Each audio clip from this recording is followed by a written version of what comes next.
Hey Chan Physics, Mr. Block, just trying to do a quick video on full projectiles so you can watch me do that problem again that I did on Friday. And so the difference between a full projectile problem and a horizontal projectile problem is at the beginning, we need to figure out how much of the initial velocity is going up and how much of it's going to the left. When we did a horizontal projectile problem, remember, we always had it all just going to the right. It was all horizontal. Well, now we're going to instead have the ball thrown up in the air from here. Okay? And so that's what I think some of the people are having trouble with. We're always going to, here we were able to just say, okay, it's all X. But now here we can't say that. Some of it's X and some of it's Y. All right? So we go ahead and we build our table. So we have X, VI, VF, D, A, and T. And we need to split our vector. And so in this instance, we got a cannon, and our clown is being thrown off at 27 meters per second at a 39-degree angle. So if we wanted to draw it real quick, we could do 27 at 39. All right. And so 27 at 39 gets split into an X component and a Y component. Remember what we did? We learned that X is going to be cosine, Y is going to be sine. And so when I do that on my calculator, I just turn on my calculator and do 27 cosine 39. I get 20.98 or 21. Right? And then when I do the Y component, 27 sine 39, I get 17. Okay, and so now we can do the rest of the problem fairly similarly to the way that we've been doing it. In other words, we can predict that the X velocity is not going to change, right? Because there's nothing changing it, so that's going to stay the same. We won't be able to predict that Y until after a little while. You get used to this, you'll be able to predict that Y. The D's are unknown. The A, 0 and negative 9.8, and the time is, remember, the box so that we know that they go to both. Right? We still use the same equation for time, and we still use the Y coordinates, so we still use these. But we're going to have a little bit different of a problem.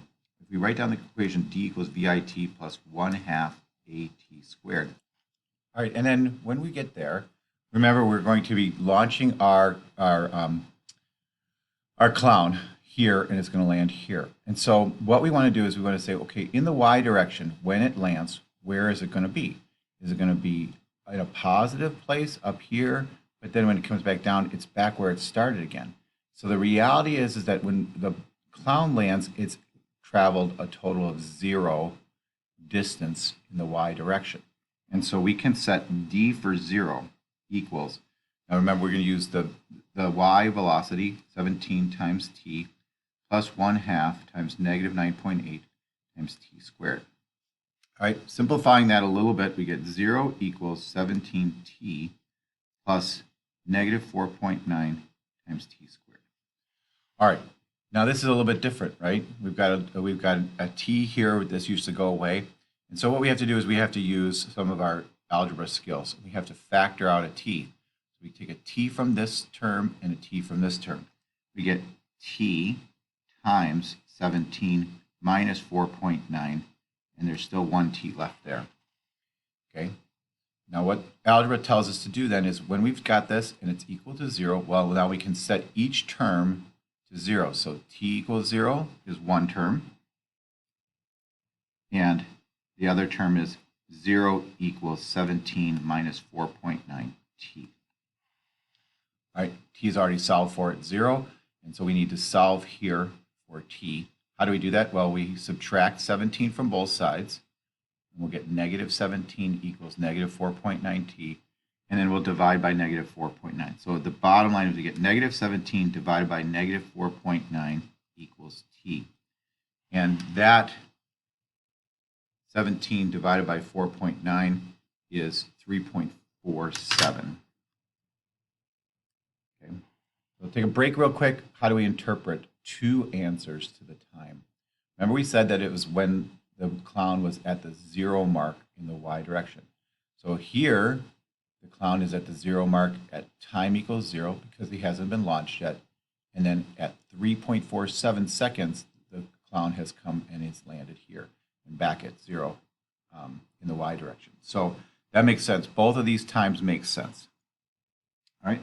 Now we just need to do v equals d divided by t, or the velocity, and again, this is for the range, so we're going to use the x direction. 21 equals d divided by 3.47, or the range is d equals 3.47 times 21. And we get 72.87. All right, last things are the velocities. Make sure I've got that in the screen here. Velocity in the x direction, always very simple, right? It stayed the same. We predicted it to be 21. Right? What we want to do is we want to use the velocity in the y direction to check our answer. So we have this equation, VF equals VI plus AT, or 17 plus negative 9.8 times 3.47.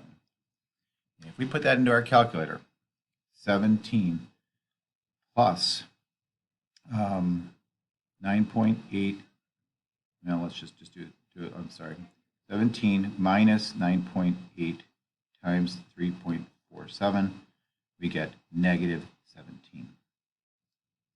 17.00. And that is very reassuring because, right, if we throw something up at 17, we hope that it comes back down at 17, the opposite direction. So this is our check. All right, so you guys, there's 2 more problems in this set. They're very similar, and so you can practice with them and always, of course, ask me questions. And we'll be working today on all of this stuff.